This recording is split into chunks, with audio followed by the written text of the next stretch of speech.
Hello, and welcome back to a new lesson. This is one of the most requested features to implement in our template in AEC Interactive, and that feature is the ability to update our points of interest using something like Google Sheets. So it's runtime data tables. This will be fun. We're going to learn some new skills, and I also hope that this will open new opportunities or new ideas for you so you can implement and test and have fun with. I'm going to explain how we can use the plugin. I'm going to explain how we can create the actors and the basic things and what changes we're going to do so you know exactly what we're doing. I want you to really understand what we're doing so you can customize the system to whatever you want. Now, let me show you the final result before we get started. So this is the template, and from this button here you can see this is the touch inputs version. Let's click on unit inventory, and as you can see we have all of our units and everything is looking nice. What I'm going to do is to open my sheet here, and I'm going, for example, to copy sold, and I will mark all these as sold and give it just a few seconds because you can set this to as many seconds as you want, and as you can see it works.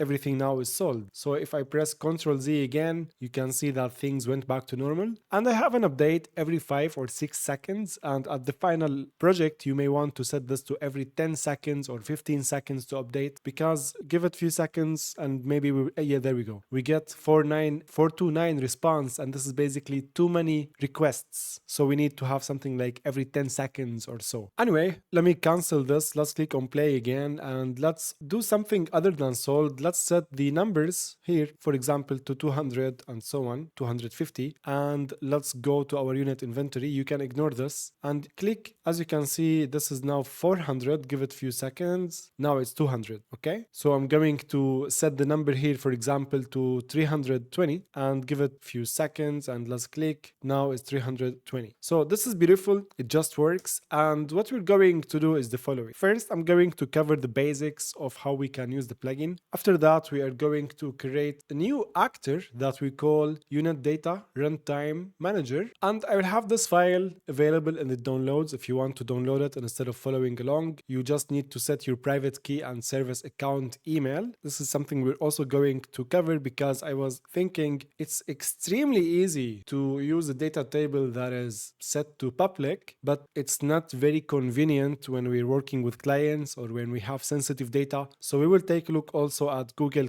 Cloud Console and whatnot, how we can create private key and whatnot. So we will get there. Once we create our data table or unit data runtime manager, we will send data to two places. We're going to send data to each point of interest we have, and we will do some minor modifications in our blueprint here. So this is the minor modifications we're talking about. We're going to use blueprint interfaces to communicate our data. So we will send a map that contains the row name and the data, and we will input that data in the structure unit data filter. And that data will go to our user interface of the information for the listing ID, the market value, and so on. So that's one. And the second signal or piece of data we're going to send, it's for our taskbar, where we want to communicate with the filter part of our taskbar. So let me quickly open the taskbar. So in our taskbar, we want to check if we have our filter panel on the screen or not. And if it's on the screen, we want to update our filters. So